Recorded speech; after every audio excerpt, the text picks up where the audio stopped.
fugido para algum São lugar. São 29 pessoas que estavam envolvidas. Que massacraram aquela pobre gente. Então, e aqui foram é esses dois massacres. Nós tivemos ajudados um pouco de sorte, mas pela dedicação, né, de uma equipe de primeiríssima qualidade, coordenada pelo Dr. Nilo Batista, chegamos a esses resultados rapidamente. Aqui são os 4 do massacre da Candelária. Tá, então, no meio de tudo isso, tem mais nos alguma resta... coisa aí? Tem. Bom, eu sempre tenho bastante coisa. Sei. Não, mas de massacre eu acho que chega, já tá bom. Deixa eu lhe dizer. Nós temos no Rio de Janeiro 2 violências. Uma que vem de natureza juvenil, de baixo para cima, que é contra a qual todo mundo reclama e com razão. Porque são ondas de crianças, de adolescentes, de jovens que vão para as práticas da rua. Desamparados. Os descaminhos, desamparados, abandonados pelo sistema educacional e também desestruturados, vamos falar aquilo que é real, pela televisão. Televisão, Jô, fez um grande mal. Não faz mal que se fale assim, porque você viu que na televisão americana estão também fazendo uma grande autocrítica nesse momento. Veja o seguinte... Por que você fala tanto da televisão se você já se beneficiou tanto dela, Leonel? Você é um homem tão bom de vídeo, já se elegeu através da televisão. Não, eu sou do tempo do rádio. Não, no rádio você era ótimo também. Eu sou do tempo do rádio. Mas digo o seguinte, primeira eleição para governo do Rio de Janeiro, você ganhou indiscutivelmente através da televisão, com toda a habilidade que você tem de usar o veículo. Por isso é que eu comento o veículo. Porque a televisão é uma maravilha. Eram 7 as maravilhas, tem que ser 8 agora. Porque a televisão veio mudar completamente tudo. E é diferente do rádio, nada tem a ver com a imprensa escrita. A televisão tem a capacidade do foco. Ela toma alguns grãos de areia, naquele foco, esparge aquilo, envolve todo mundo e diz que era um deserto. Porque ela focaliza um detalhe independente do contexto, se quiser. É uma arma poderosíssima da comunicação. Poderosíssima. O mundo mudou. Tanto que no nosso país, eu costumo dizer que o surto, o surgimento da violência e da criminalidade, Jó, coincide com o da televisão. É tão maravilhoso que, logo no início, os cientistas que descobriram, que inventaram tudo isso, eles logo disseram, isso se destina à educação, se destina à cultura, se destina à boa comunicação. E tem havido muitos desvios de tudo isso. E eu acho que nós devemos lutar para corrigir esses desvios, porque a televisão é uma arma maravilhosa, espetacular, de uma eficiência que nós nem avaliamos ainda hoje. E eu acho que essas ondas e ondas de crianças que deixam o sistema educacional pelo desmantelo, porque são escolas incoerentes, impraticáveis, caem na rua, são bombardeados pelo sistema de televisão, como se desnorteiam, se desestruturam completamente.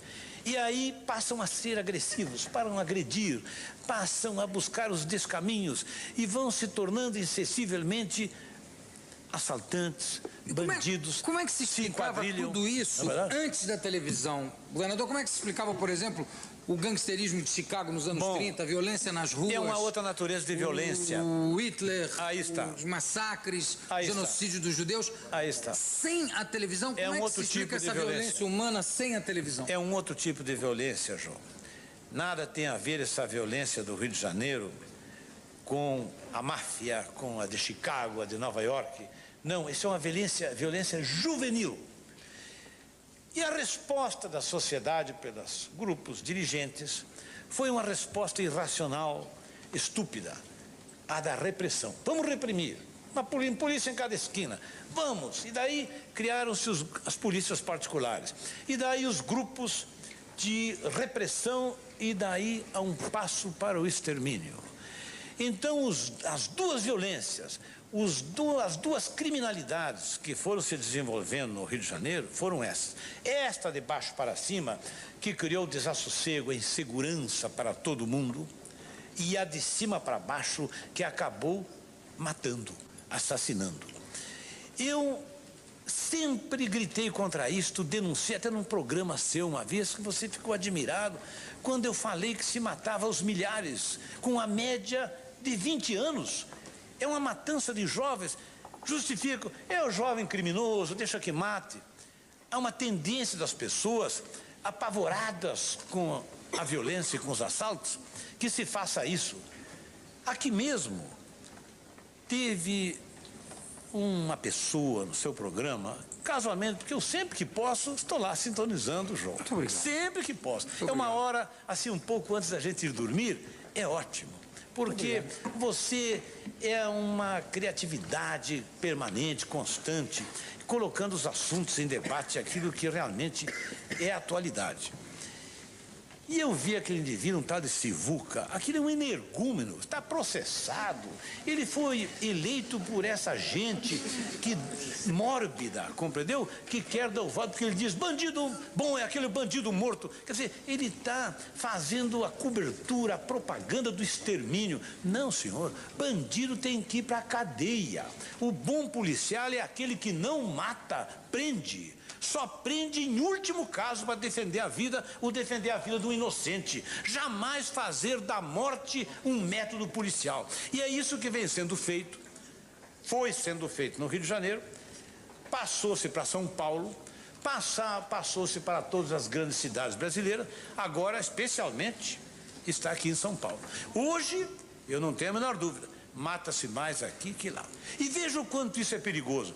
Nós estamos adotando uma pena de morte sumária, informal, entregue nas mãos de indivíduos que não têm qualificação para isso, nem investidura. Mas como é que começa isso? E se amanhã isso? pega um filho da gente, pega um filho de vocês, um neto, sem carteira, num exame qualquer, agride, assume uma atitude desrespeitosa.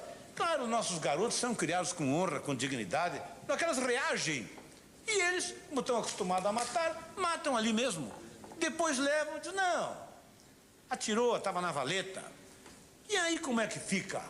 Quer dizer, nós não podemos permitir isto. O Estado, a autoridade pública, empresários, ninguém tem o direito de jogar com a vida humana. Nós temos é que fazer justiça, não podemos responder ao terrorismo com o terrorismo, ao sequestro com o sequestro, à bandidagem com a bandidagem. Então, eu praticamente era uma voz isolada nisto. O Estado não pode ser terrorista. Não é verdade? Você sabe que eu gritava contra isso, João, e você sabe que ninguém me acreditava. Mas eu queria... Eu cheguei a dizer, olha, milhares no governo Moreira... O governo Moreira Franco cruzou os braços, voltou as costas contra essa matança. Eu cheguei a pedir à Anistia Internacional que viesse, porque eu, governador, sentia dificuldade de investigar. Agora, com esses dois massacres, com esse crime hediondo da Candelária, que matou crianças dormindo, que podiam ser assaltantes, podiam ser criminosos até, mas não se pode fazer isso. Mataram crianças dormindo, depois investiram contra uma favela por uma vingança, né?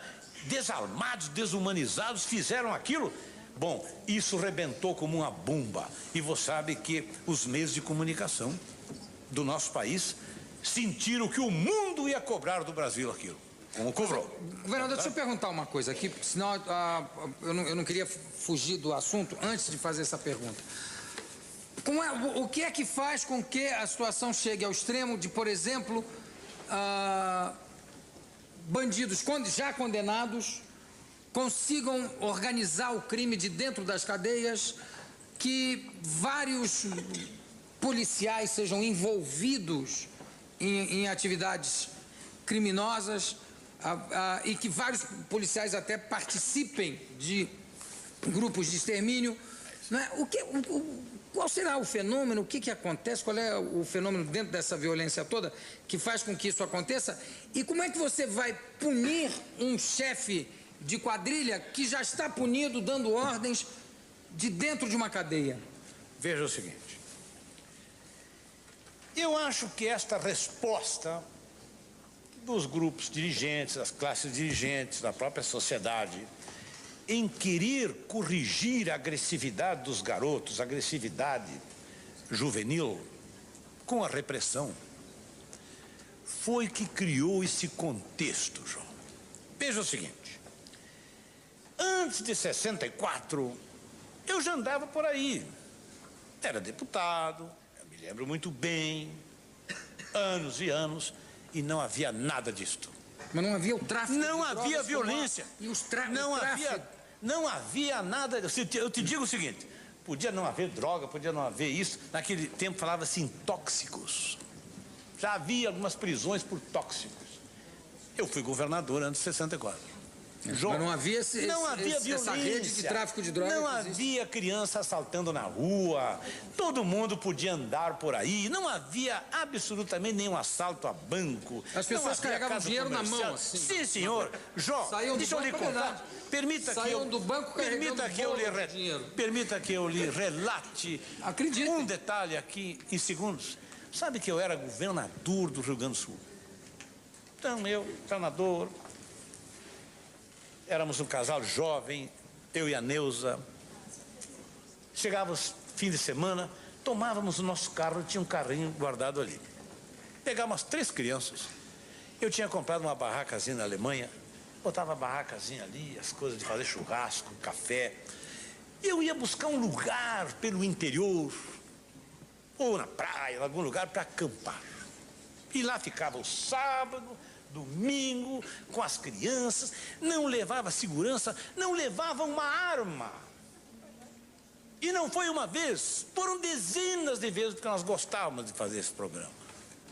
Hoje, não se pode parar numa estrada para mudar um pneu. Não havia isso. Isso veio esse crime organizado, com o ambiente, veio com o ambiente da violência de 64. Veio com a cultura da violência. Aí entrou a televisão, os serviços policiais, que eram até bem organizados contra os punguistas, contra um ladrão, outro, foram desmantelados para serem empregados na repressão política. E foi se criando esse caldo de cultura. E por que o Rio de Janeiro virou tamanho foco de tráfico de drogas? Mas Me responda isso, Leonel. Vou te responder, João. Eu quero te perguntar o seguinte. Não tenho preocupação de responder, porque eu não lhe considero um inimigo do Rio de Janeiro. Não, eu sou inclusive carioca. Pois então. Por isso que eu digo, eu acho espantoso. Não é só o Rio, eu pergunto. A droga que vai para o Rio, ela vem da onde? De São Paulo. É aqui que entra a droga. Não nasce em São Paulo. Ela vem, o tráfico passa por aqui.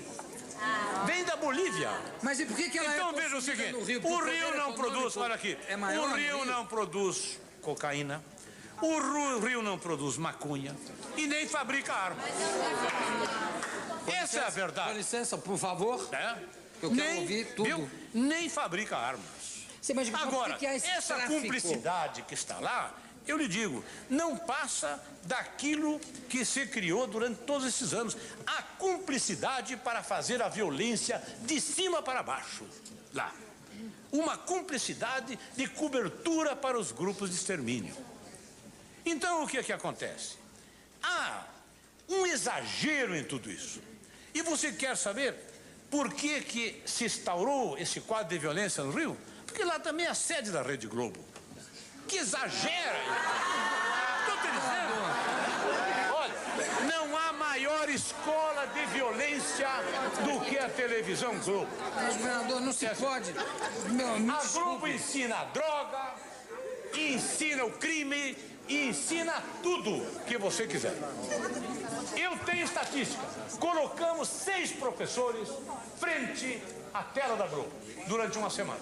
E temos a estatística do que houve ali. Aquilo é a escola do crime. É a escola da violência. Vou te dizer uma coisa.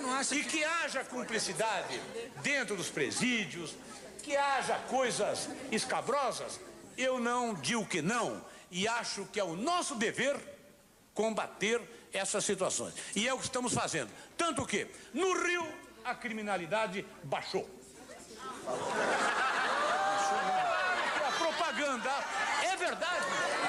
Nós temos aqui estatística. Eu vou pedir. Quer ver uma coisa? Vem cá. Aqui em São Paulo houve um massacre em Carandiru. Eu pergunto, quem é que está na cadeia? Quem é que está na cadeia aqui em São Paulo pelo Carandiru? Não sei. Me digam, quantos mataram aqui no fim de semana? Nos últimos 3 fins de semana? 48, 38 e 36. Em cada fim de semana. No Rio de Janeiro não se matou, nem em comparação com esses números. Foram meia dúzia. Nós não estamos satisfeitos com isso, porque lá se matava da mesma maneira que está se matando aqui. Eu não estou culpando com isto, nenhuma forma, a sociedade paulista, nem o povo de São Paulo. Nem estou também, com isto, querendo agredir as suas autoridades públicas. Não. Eu quero é que tomem consciência da situação. Existem 2 tipos de crime, João. É o crime juvenil, que vem atacando todas as pessoas nas ruas ou nas casas, e o crime de cima para baixo que instituiu nesse país. Nós afirmamos que no Rio de Janeiro mataram quase 30 mil pessoas no governo Moreira. Estamos nos aproximando de encontrar as ossadas. E quem são os que morreram? Média, 20 anos. Quem é que tem o direito de assassinar jovens dessa maneira? Sejam eles apontados como assaltantes ou não, ou consumidores de droga. Há muita gente que apoia, como esse tipo que esteve aqui. Mas isso é uma situação que o Brasil está sendo questionado internacionalmente. Isso só veio a furo depois desse massacre da Candelária ou de Vigário Geral, para que todos tomassem consciência do que passamos a viver aqui. Isso é um dado da crise brasileira. O comprometimento da Polícia do Rio de Janeiro, de integrantes da Polícia do Rio de Janeiro, é verdade. Seja nos presídios, seja na rua, seja onde for. Nós estamos passando pente fino nesse pessoal. O mesmo rigor que adotamos para apurar, estamos apurando outros massacres, como o de Nova Jerusalém, que hoje foi condenado a 90 e tantos anos de prisão, um tipo, que não pode ser porque tira 30 e termina, mas oficialmente foi. Então o que acontece? Nós estamos agindo lá, em meio a uma situação. Agora, quando eu me apresento aqui dessa forma, portando um certo ressentimento, é pelo seguinte, porque no dia 12, precisamente naquele feriado, eu estava praticamente só lá no Rio de Janeiro, meus colaboradores estavam fora. Eu digo, bom, o plantão é meu. Peguei um helicóptero, estive em Angra, estive em Cabo Frio, fiz vários vais-vens da Barra, Grumari, até Itaipu, Niterói, observando. Jó, eu nunca tinha visto espetáculo mais esplendoroso da minha vida do que aquele.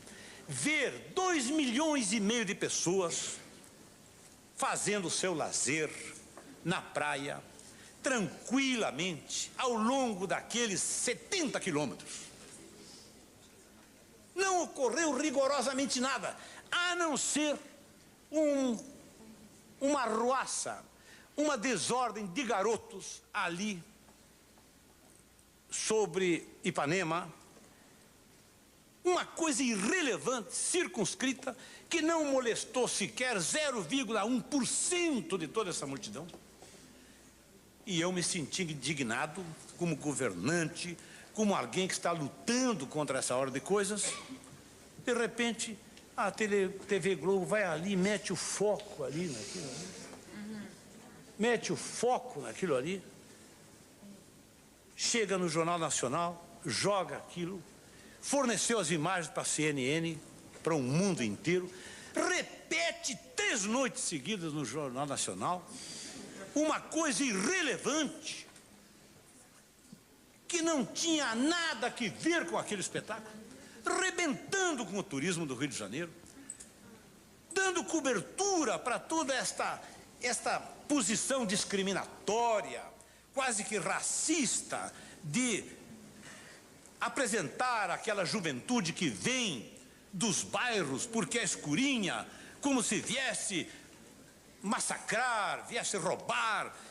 Não houve naquele incidente uma pessoa de cabeça quebrada, não se tirou ninguém na ambulância, não houve nada, rigorosamente. Não houve um roubo, não houve um assalto, não houve nada, rigorosamente. A não ser uma ruaça de garoto ali. Apresentou aquilo no mundo como se fora um terremoto social. Mas, viu? Governador, eu vi outras, o Rio de Janeiro, eu vi outras televisões, as pessoas comentando, eu sei, entrevistas com chefes de gangue dizendo o seguinte: olha, nós vamos lá para brigar uma reitoria. Vocês também se deixam influir por uma onda, compreendeu como é? Que vai se criando, ela tem um poder muito grande. Ela, com essa audição que tem, ela vai criando um ambiente, ela tem muito peso.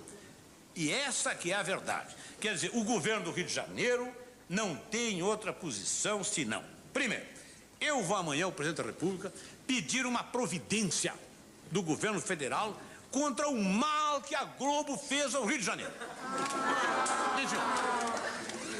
Vou questionar, porque ninguém tem o direito de usar os canais de televisão dessa forma. O canal de televisão não, e de rádio não é como um jornal, que o sujeito vende e compra quem quiser. O canal de televisão pertence a todos, pertence à nação. O concessionário de um canal de televisão é como um concessionário de uma linha de ônibus. Ele não pode transportar uns contra os outros. A Rede Globo mentiu. Ela espargiu pelo mundo uma mentira. Ela podia fazer uma reportagem sobre tudo e depois apontar aquilo ali, aquele grão de areia e dizer: infelizmente, né, houve isso por parte de alguns irresponsáveis. Mas fazer essa propaganda contra o Rio de Janeiro, por que destruir o turismo do Rio de Janeiro? Depois daquelas reportagens eu pergunto: quem vai comprar passagem para o Rio de Janeiro? Os cancelamentos estão lá.